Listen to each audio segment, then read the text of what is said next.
Hey everyone, in today's video, I'm going to be teaching you guys how to set up and use the Fibonacci Circles tool on TradingView step by step.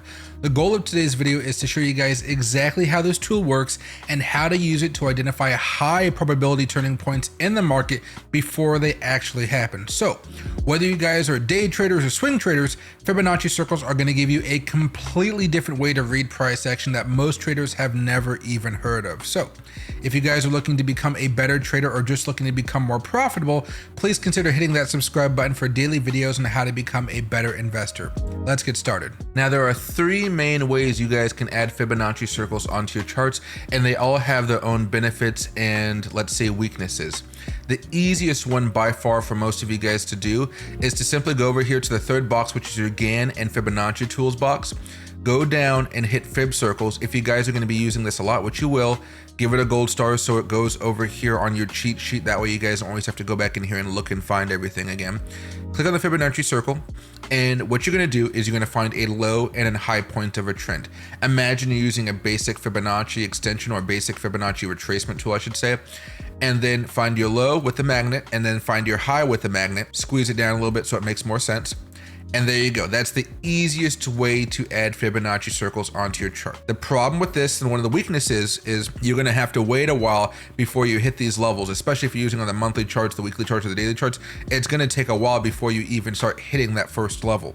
And that's going to be an issue for some of you guys. But what I want to do right now is kind of explain what you're looking at here and what these lines actually mean, because most people, they see Fibonacci circles, but they can't really wrap their mind about what it's trying to tell you and what the information is telling you. So just in case you guys don't know, Fibonacci circles are a sort of technical analysis tool that combines two things that most people, I should say people, most indicators usually ignore, and people: price and time together at the same time. So your regular Fibonacci levels, they're going to have those horizontal lines, right? You can see right here, horizontal lines. Oh, sorry, the magnet's still there. Horizontal lines like that. And what those horizontal lines are telling you is where price might react. But they're completely ignoring one factor that Fibonacci circles solve for. When is it going to come into contact? Not just, hey, here's a level to watch, but here's when to watch that level. So I know I don't really have to worry about Google's trend changing until probably mid-April to mid-May. That month in there, I should be buying Google, because in theory, we should be seeing a trend shift. There are reasons why you might not do that just because of the Iran war and what's going on, but all things being considered, it's still a pretty interesting time to be buying if we have a breakout above this level right here. So these circles are going to expand, and think about them as levels of support and resistance. In this type of situation, you're looking at them in terms of levels of resistance, because what you're looking at is basically a bunch of math saying, hey, there's a high chance, a very high probability, we're going to have a strong move, strong volatility at this time on the Fibonacci circle. So what I want to do now for you guys is just show you guys what happened in the past, because we have to wait a while before we even start hitting those next blue lines. And you have a low from over here to 2022, and you have a high back over here in February 2025. You have a low over here in March 20, COVID basically, back over here in 2021. So let's do both here and just kind of see what was happening, so you guys have a realistic expectation of how useful these things are. Let me go back over here to the magnet tool. We have a low for Google, and we have a high right up there, and you can see a rejection right here, and maybe I can zoom in for you guys. A rejection right there, a change in trend, another change in trend going higher, and around these times, you know there's going to be some more momentum, some more action going on. I would say a continuation of the trend right here, nothing too crazy happening right there. An acceleration of the trend temporarily, a change of trend right here. And these are just good opportunities to start looking and paying attention of what's happening with the chart. You don't necessarily have to buy or have to short at these times, but it's telling you, hey, I should be paying attention around this time.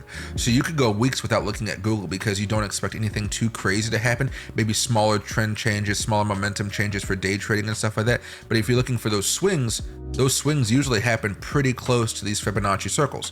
Big one happened there, big one happened here, not a big one there, a decent one there, and a decent one there, but nothing massive off the first one. The farther you get away, usually the less powerful they get. But let's get rid of this one and go to something more recent. Fibonacci circle down here, there's a high point right there. So you have your low and your high, acceleration, acceleration, and seeing a little bit of choppiness right here. We're not liking that too much at this point in time, and that's because we're in the war. But you can see it's not as reliable because of some of the world events going on. You could, in theory, extend this out to this high right there, and you can see a little bit of a different story where we had an acceleration right there. We still had that same resistance. It's still mathematically there. We broke out, war broke out, and now we're riding this thing down basically. So there's a whole bunch of different ways that you guys could be using it just with the simple low high method. Now, here's where things get a little bit more complicated because you guys can use this for day trading, swing trading, long-term investing. If you guys are looking at weekly charts, you guys are going to be holding your positions for months. If you're looking at daily charts, you're going to be holding your positions for weeks. And 4 hours, you're going to be holding them for days. 1 hour is probably up to a day, 2 days.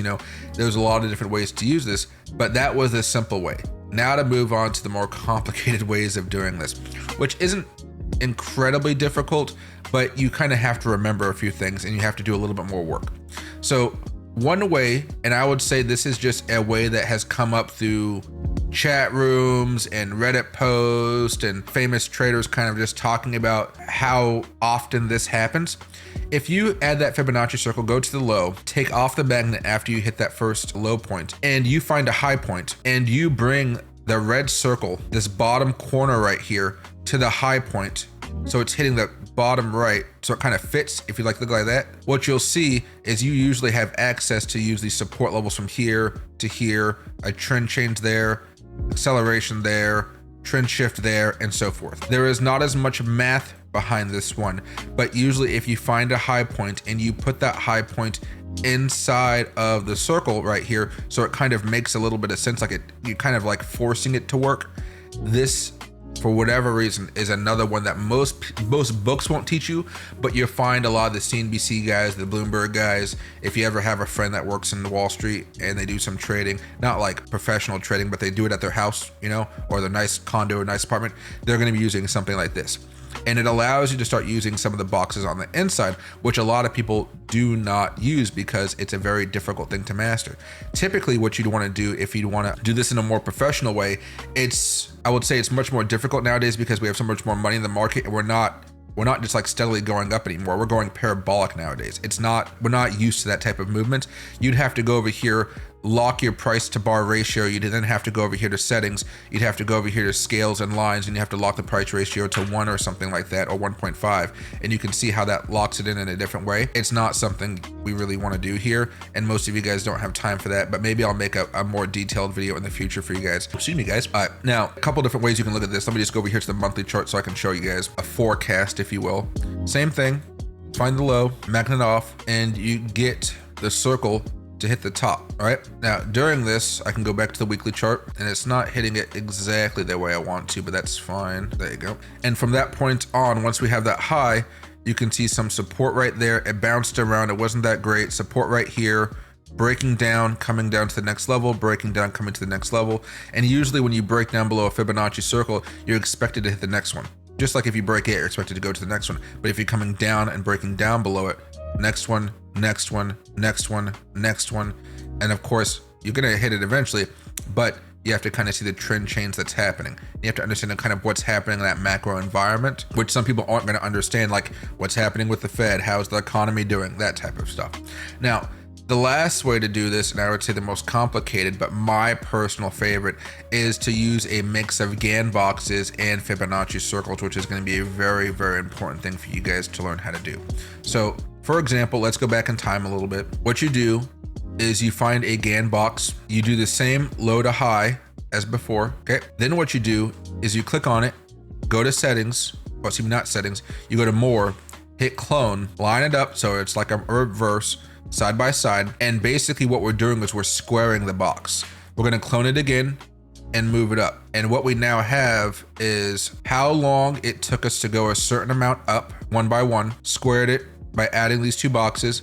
And instead of going from the low to the high, let's make sure that's there. Instead of going from here to here, we actually extend it up to the high point of the box over there. So now what that allows you to do at that point, when you have an idea if there's a high, you're able to find those support levels. So you have the Gann box right here that gives you those levels where small amounts of support can be found. Then you also have your Fibonacci circles.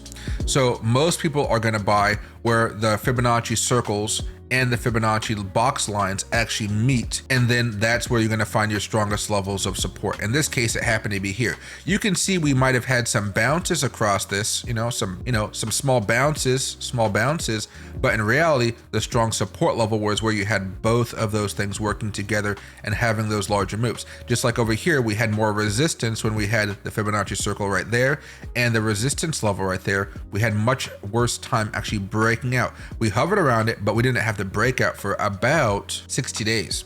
It took a while. Now, if I go back over here to the weekly chart, you'll see how things got a little bit more messy right here because of how fast this came back up. And this was mostly because of a tariff shock that the world was going under, and the chaos was there, and we're a little bit more of a chaotic environment, but you still see the clear levels of resistance, the clear levels of resistance, the clear levels of resistance, the breakout, war breaking out, and now we're riding this thing back down here. So it's another easy way. I would say it's a little bit more complicated, but it's not like you can't learn this and it's not going to be something simple. And it's a simple way for most of you guys to start using this day by day. I like using this on the daily, weekly, and monthly charts, and maybe the 4-hour charts. You can use these exact same strategies on charts like the 1-hour chart or the 4-hour chart and stuff like that. But the volatility that happens during pre-market and after market hours always leads to a little bit more unreliability, I would say. So what I want to do is go over here and use this on a 15-minute chart for you guys very fast, just to show you guys how this can be used on a 15-minute chart. So you guys clearly see a low that happened during pre-market hours and a high that happened in after hours trading, or it's another pre-market trading, excuse me. So what we do, and I'm going to eyeball this, I'm not going to go by magnet because these lines are just too small. So you have that, and you can see it right around here during pre-market, post-market hours, you did have a small trend shift, but it happened after hours. I don't like that. Over here, you didn't have too much of a trend shift. Over here, you did. Over here, you did. Over here, you kind of had an acceleration, but you had a small shift in movement right there temporarily. But all of that was usually happening during pre-market hours, which is typically why I don't like using Fibonacci circles for day trading and trades of that nature. Instead, what I do is I will add it onto a weekly chart. In this situation, we can say this one right here. And then I go over to a 1-hour chart that I like to trade. And then usually you can see there's going to be some levels of resistance up here. So I know during these times, I generally am just going to be shorting if I see any bearish signals. Like, or up until we get to that point, I know I'm good enough to go long on this breakout. All right, I'm looking for breakouts, momentum shifts that tell me to buy because I know we've broken out here. I know eventually we're headed here. And then of course, I know there's like wars and stuff like that that can eventually mess things up like they have there. But once we have a clean breakout, you see how we were accelerating. We're about to take that next level where Google was eventually going to go all the way up here to like 500 bucks. It would have taken time, I know. But you had those levels to say, hey, be careful here. You get ready to do some good trading. And eventually we did break out.